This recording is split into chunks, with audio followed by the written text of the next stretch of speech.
The Courage to be Disliked by Ichiro Kishimi and Fumitake Koga. Picture yourself in a cozy coffee shop on a perfect afternoon. You're lost in a book you absolutely love, wearing that jacket that makes you feel like yourself. Then suddenly, a waiter rushes by, trips, and sends a wave of scalding dark coffee cascading all over you. In that instant, what happens inside you? For most of us, there's this lightning bolt of fury that shoots through our entire body.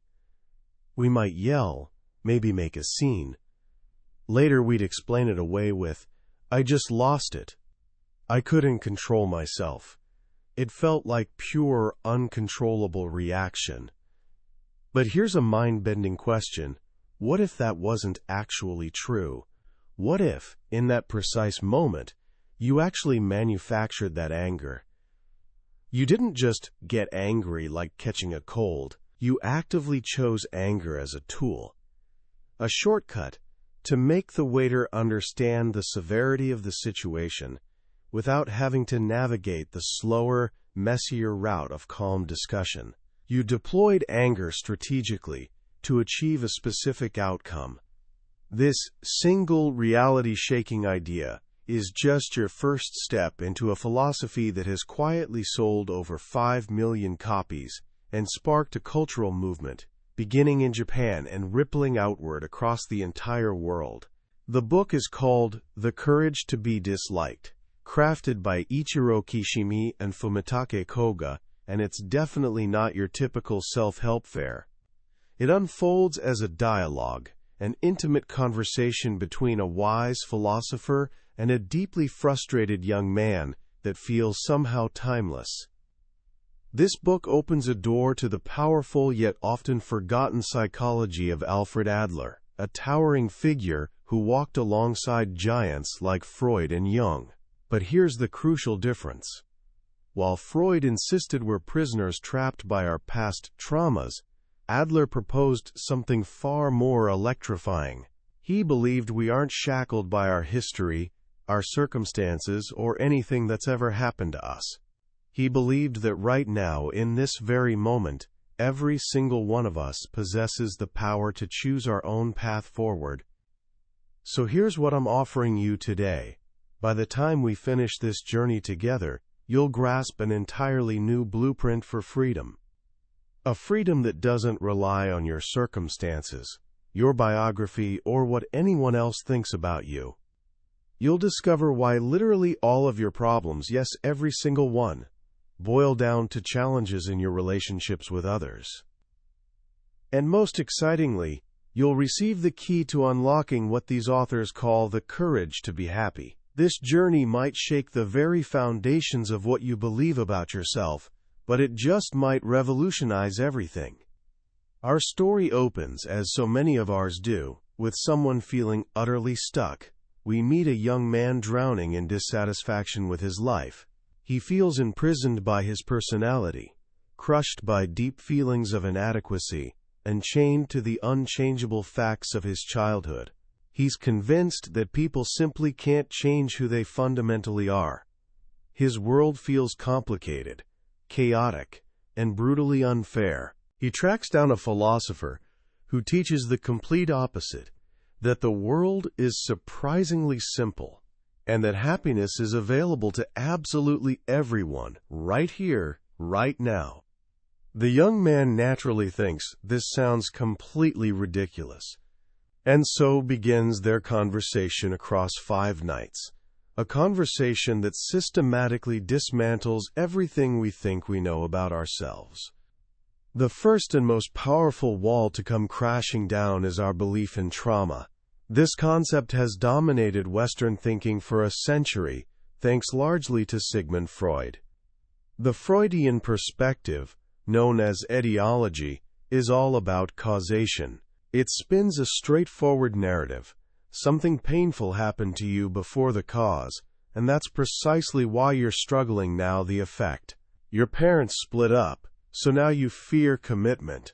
You got bullied, so now you lack confidence. The past determines your present. There's something almost comforting about this story. because it whispers, "None of this is your fault." But the philosopher, channeling Alfred Adler's wisdom, drops a bombshell. He declares, "Trauma does not exist." Now, this doesn't mean horrible things don't happen to people. They absolutely do. What it means is that no experience, by itself, causes your success or failure. We aren't defined by what happens to us, but rather by the meaning we choose to assign to those events. He introduces us to Adlerian psychology, which isn't about causes but about goals. This is called teleology. It doesn't ask, what event in your past made you this way? Instead, it asks, what goal are you trying to reach by behaving this way? Consider the young man's friend who's locked himself in his room for years, terrified of stepping outside. The traditional view would hunt for a cause, maybe bullying, maybe difficult parents. Teleology flips this completely upside down. It suggests the friend first decided on a goal, "I don't want to go outside." And to justify that goal, he then created the feelings of anxiety and fear. Why would anyone do something like that? Because staying in his room accomplishes certain objectives. His parents hover over him with constant concern. He becomes the center of their universe. If he ventured outside, he'd just be another face in the crowd, ordinary, maybe even below average. By staying inside, he remains special. His anxiety, though genuinely felt, becomes a tool serving his goal of avoiding life's challenges. This hits hard. It feels like we're being told our suffering is somehow our fault. But Adler's insight isn't about assigning blame. It's about reclaiming power. If our present is determined by our past, we're utterly powerless, just victims of unchangeable circumstances. But if our present flows from the goals we set ourselves, then we can change those goals at any moment. Your life isn't something that merely happens to you. It's something you actively choose, here and now. This brings us to the second earth-shattering idea, a claim so audacious it initially sounds absurd. The philosopher states flatly, all problems are interpersonal relationship problems. Let that sink in for a moment. All problems, not most, not many, all of them. The young man struggles with this, exactly as we do. What about feeling inferior? What about money troubles, or hating how you look? Surely these are private struggles, internal battles. The philosopher explains through his own experience. He stands only about 5 feet tall. For years, he was deeply troubled by his height. This was his inferiority complex. But then he poses a crucial question. Where did this feeling actually originate? If he were the only human on the entire planet, would he even realize he was short? Obviously not. The entire concept of short only exists because he's comparing himself to others. His feeling of inferiority wasn't an objective reality. It was a subjective interpretation born from comparing himself to other people. Here's where Adler draws a vital distinction. A feeling of inferiority, sensing you're lacking somehow, isn't inherently negative. In fact, it's universal. We're all born completely helpless, and we all naturally desire to improve and move forward. Adler called this the, quote, pursuit of superiority. A healthy sense of inferiority can actually launch you toward growth. If you feel you lack knowledge, you study. If you're missing a skill, you practice. The real problem emerges when this feeling sours into an inferiority complex. That's when you start weaponizing your sense of inadequacy as an excuse. You tell yourself, I'm not educated enough, so I can't succeed, or I'm not attractive, so I can't find love. You begin acting as though your shortcomings seal your fate. Adler says this is fundamentally a lie. The reality is closer to, I don't want to put in the effort to succeed, so I'll use my lack of education as my excuse. It's a strategy for dodging life's challenges, protecting your ego by never actually testing it. This avoidance reveals what's really driving our struggles. Imagine living alone on a deserted island. Would you still worry about your appearance? Would you stress about your social status? All these feelings that seem so deeply personal are actually born from the context of other people. At their core, they're interpersonal relationship problems. And when we examine these relationships closely, we often discover a hidden corrosive force: competition. From childhood, we're taught to see life as a race. We compare ourselves to siblings, classmates, coworkers. When someone else wins, we feel like we've lost. When we win, the satisfaction evaporates almost instantly. When you view the world through a competitive lens, everyone becomes a potential rival. You can't genuinely celebrate their joy because their success feels like your defeat. The world transforms into a dangerous battlefield, filled with enemies you must constantly guard against. You can never truly relax because you might lose your position. Even if you keep winning, you live in perpetual fear of the day you won't. Adler's philosophy invites us to walk off this battlefield entirely. He suggests seeing other people not as rivals, but as comrades. Imagine everyone walking on the same level plane. We're all different, moving at different speeds, heading in different directions, but we're all fundamentally equal. The goal isn't to outperform anyone else. The goal is simply to move forward from where you were yesterday. A healthy pursuit of superiority means competing with your ideal self, not the person beside you. When you genuinely see people around you as comrades, everything transforms. You're no longer paralyzed by the fear of judgment. You can celebrate their victories wholeheartedly because their happiness no longer threatens yours. You begin to feel safe. You begin to feel like you genuinely belong.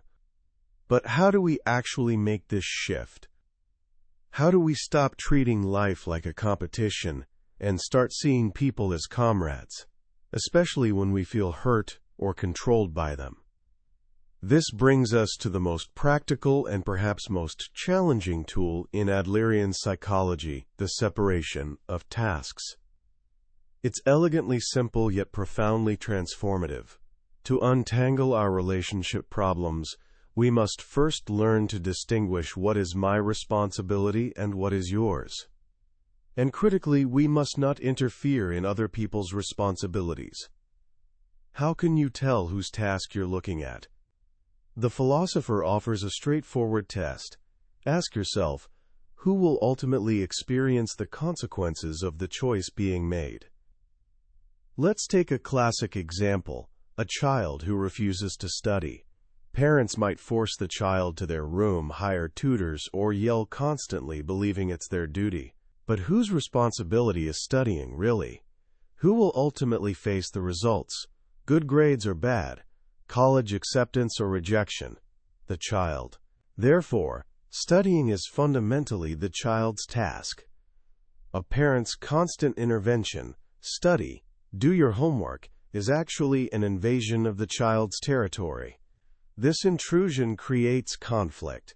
The child rebels, not necessarily because they hate learning, but because they're defending their own territory, their own autonomy. So what should the parent actually do? Nothing at all.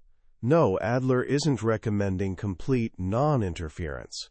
The parent should make it crystal clear they're ready and willing to help whenever the child asks.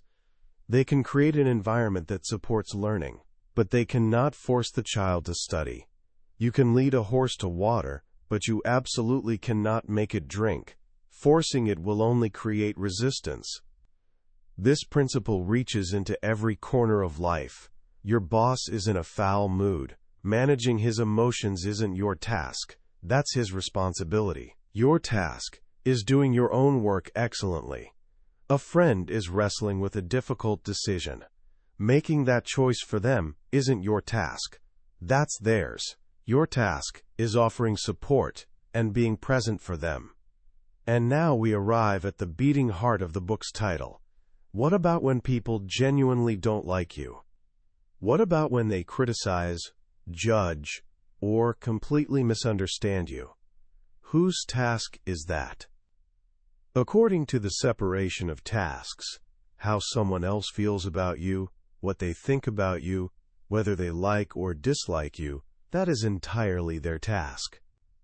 It is absolutely not yours. You have zero control over it. Your task is living your life with integrity, choosing what you genuinely believe is the right path for yourself. How others judge that path is completely their business.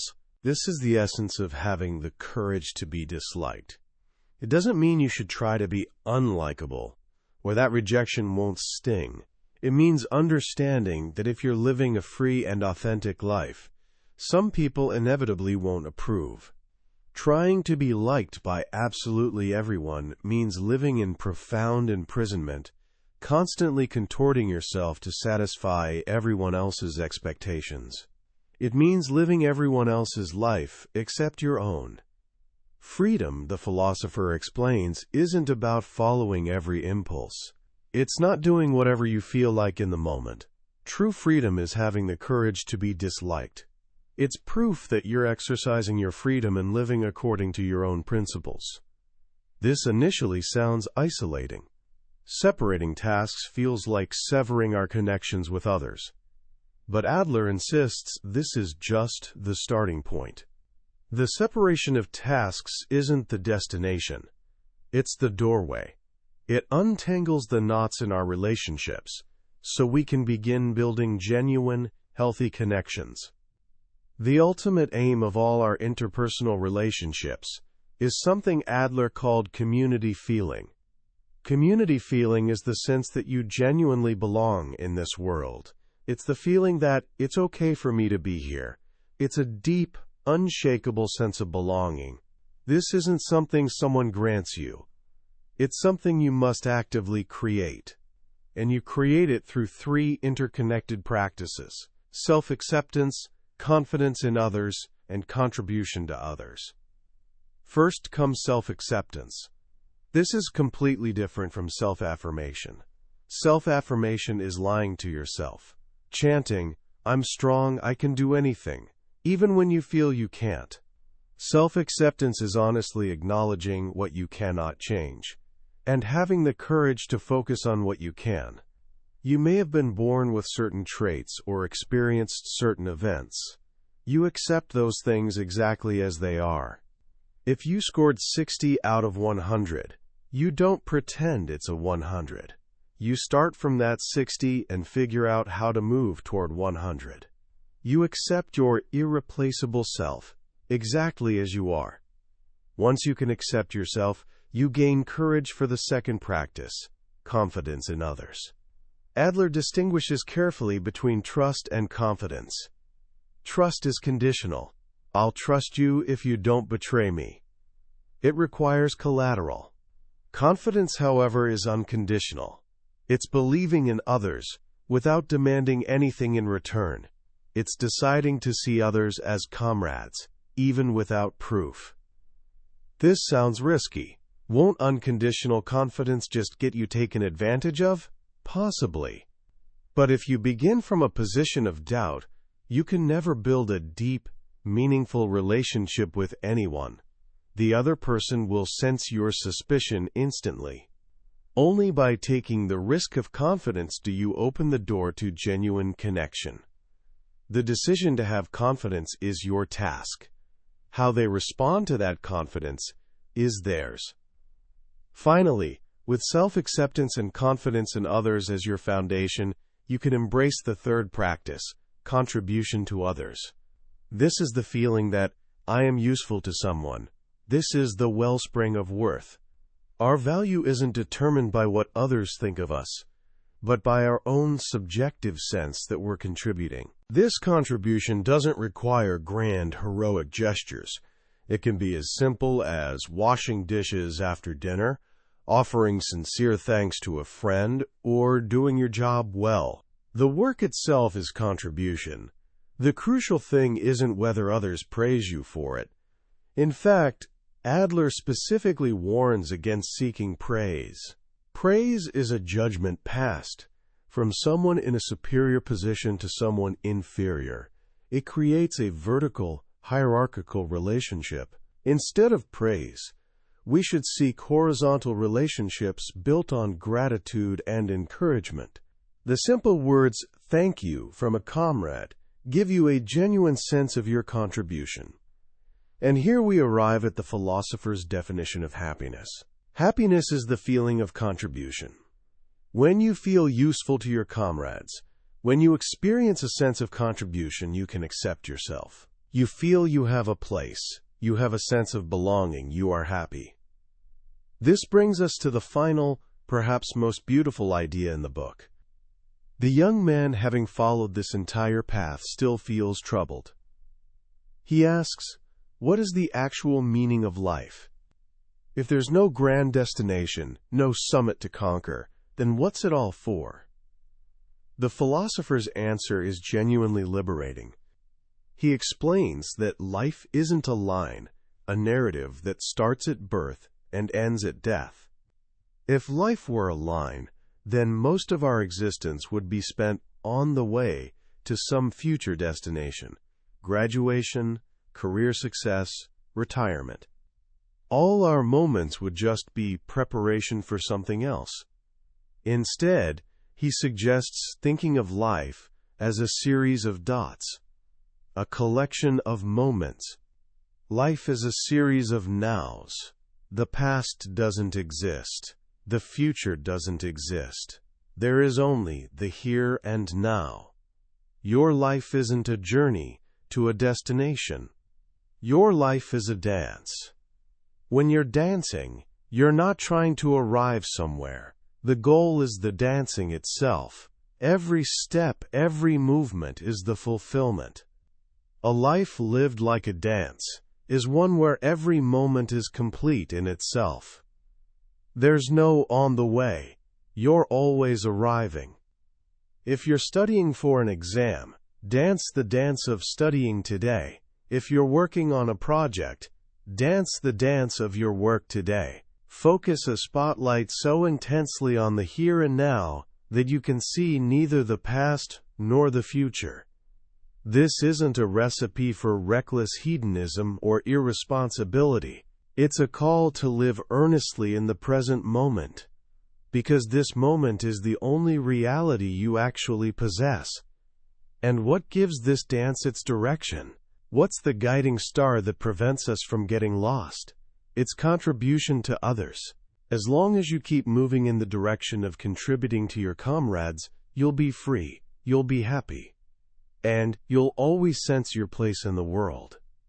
Someone has to start. Other people might not cooperate, but that has nothing to do with you. You should start, regardless of whether others are cooperative or not.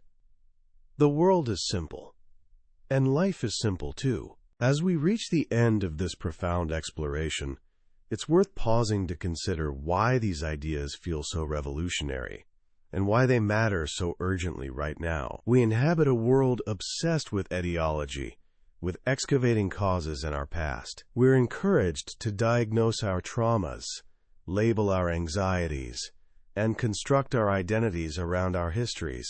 While this can feel validating, it can also become a prison, reinforcing the belief that we're unchangeable products of our past.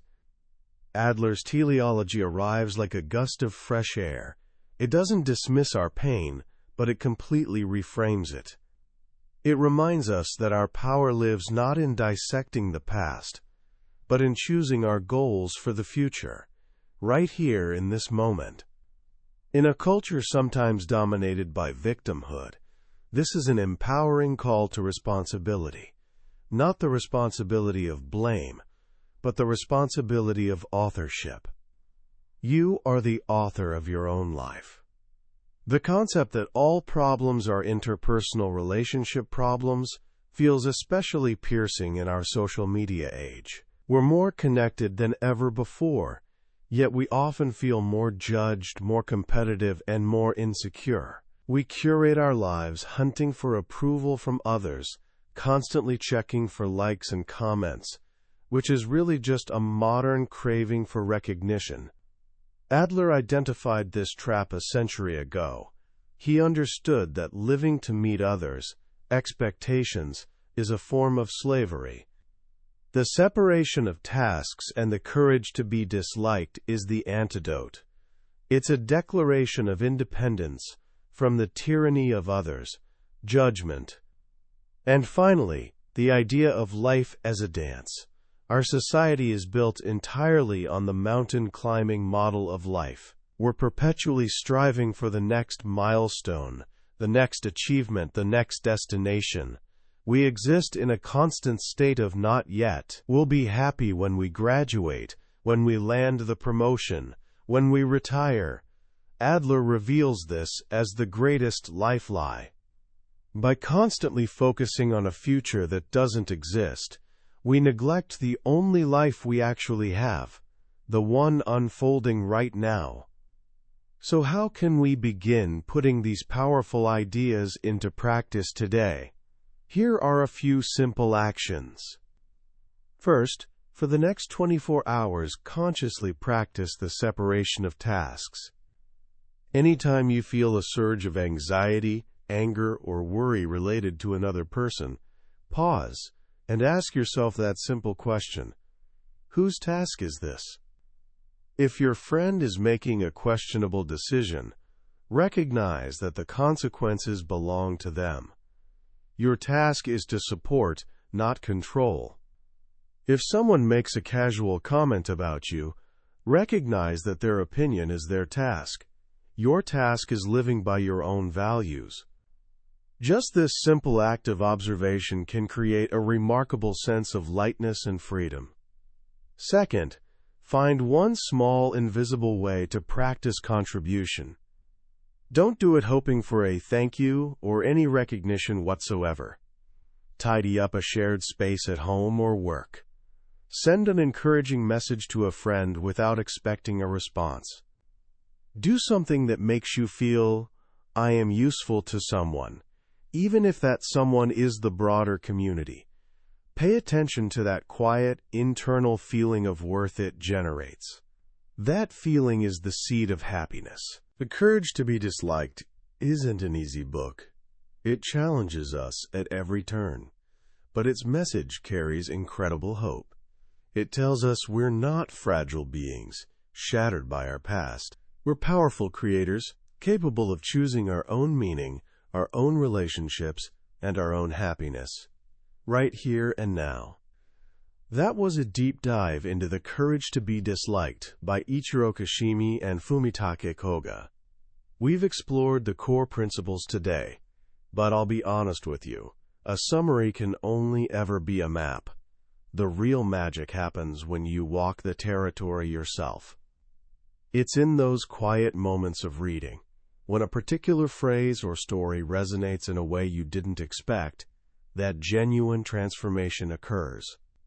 This summary is designed to help you decide if this book deserves your time and attention. If anything we've discussed has sparked something in you, I encourage you to grab a copy. Reading it isn't just about learning. It's an experience that can genuinely transform how you see yourself and the world around you. You can find a link to the book in the description below. Also, if you found this summary valuable and it gave you a fresh perspective, please take a moment to hit that like button and subscribe to the channel. That way, you won't miss our next journey into another life-changing book from the Billionaire's Bookshelf. Let's keep growing together.